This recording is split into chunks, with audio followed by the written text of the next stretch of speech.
What are we to make of these comments by Vladimir Putin?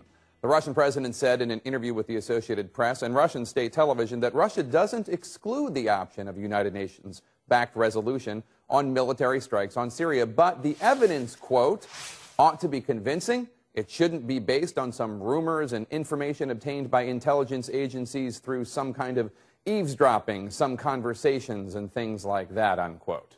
Secretary of State John Kerry proclaimed that this is a good sign. I would interpret his comments today as hopeful that perhaps at the G20, he and the president will have a good conversation, and there may be a road forward where Russia would consider not blocking action. Putin also said that he felt sorry that the president canceled their one-on-one meeting. He said, quote, "We work, we argue about some issues, we are human. Sometimes one of us gets vexed." Right, vexed. No big deal. But seriously now, is there any chance we can count on Russia as a partner in any way? Is the country willing to do anything to help the long-suffering Syrian people? Let's bring in former State Department spokesman P.J. Crowley and Julia Yaffe, senior editor of The New Republic. Julia, what do you make of Putin's comments here? Is he extending a hand to President Obama, or is he just being his kind of Cheshire cat self? I think it's probably the latter. As a good Russian friend of mine once said, you know, Putin doesn't ever exclude anything. But he does tend to kind of surprise us. But I doubt he's going to allow Russia to vote yes for intervention in Syria. PJ, I want to play something that Secretary of Defense Hagel said today in the hearing that maybe you can give us some clarity on. He was asked about the source of the chemical weapons that Assad allegedly used against his own people. Where did the chemical weapons come from? Well, there's no secret that the Assad regime has had chemical weapons, significant stockpiles of chemical weapons. From a particular country? Well, the Russians supply them. Others are supplying them with those chemical weapons. They make some themselves. The Russians supply them. Is that recently? Have the Russians done this recently, or are these old stockpiles from before the ban? I think they've had them for some time. I would say this is probably not a new development. Russia, like the United States, is eliminating its chemical stocks, but Syria is one of a handful of countries that have not agreed to the Chemical Weapons Convention. They still see them as a deterrent, and obviously, as the Secretary laid out last week, they see them as a tool in this civil war.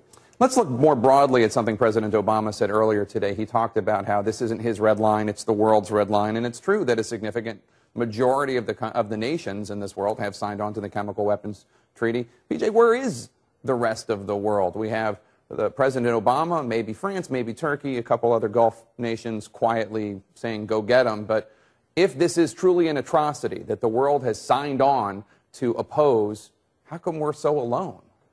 I think there is far more support privately than we have seen publicly. But I think it really is about Syria. You look at the contrast between Syria and Libya. There were lots of people in the region that said, okay, let's go after Gaddafi.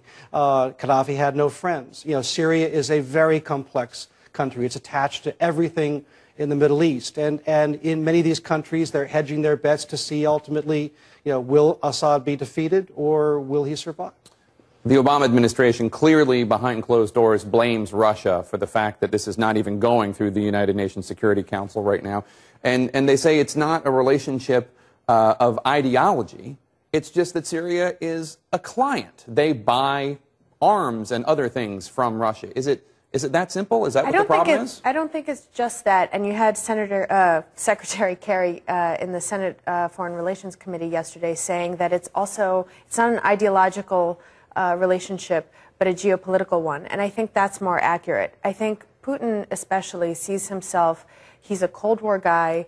He has not shed the Cold War mentality. He sees himself as a foil and a counterweight to America in the world. So if America attacks somebody, we have to defend them. If America defends somebody, we have to attack them.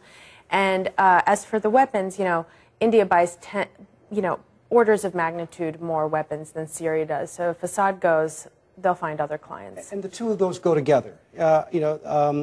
Through all of the transitions since the end of the Cold War, Russia has lost, states that it supported during the Cold War, particularly in the Middle East.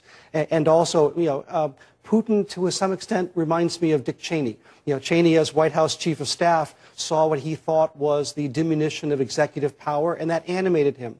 Likewise, Putin, as a product of the Cold War, has seen Russian influence, decrease significantly. And he's trying to use various levers geopolitics where he can, energy where he can, to try to elevate Russian influence. We only have about a minute left. Secretary Kerry today said that there basically had been offers from these anonymous countries that are rooting on the United States that they would pay for the entire thing if we toppled Bashar al-Assad, if we had done complete regime change. Who are these, big money rollers that we're talking about whose name shall not be mentioned? Is Saudi Arabia? Is it the Gulf states? Yeah. Well, and you've got a situation where I think they're conscious of the fact that the United States is going to do something meaningful, but not something decisive. And these are guys who either see these things, not in shades of gray. They see these things as, if you're going to knock them off, knock them off. We'll pick up the pieces, but if you're not going to knock them off, then we're going to hedge. And just in 30 seconds left, what is Saudi Arabia's interest in having Bashar al-Assad out of power, other than him being not such a great guy? Well, then they get to get at Iran, right? And it's part of the larger sectarian tensions in the region. Just Sunni versus Shia. I think, and also against Saudi Arabia versus Iran, playing for influence Supremacy in the region. Yeah. Great, Julia Yaffe, PJ Crowley. Thank you.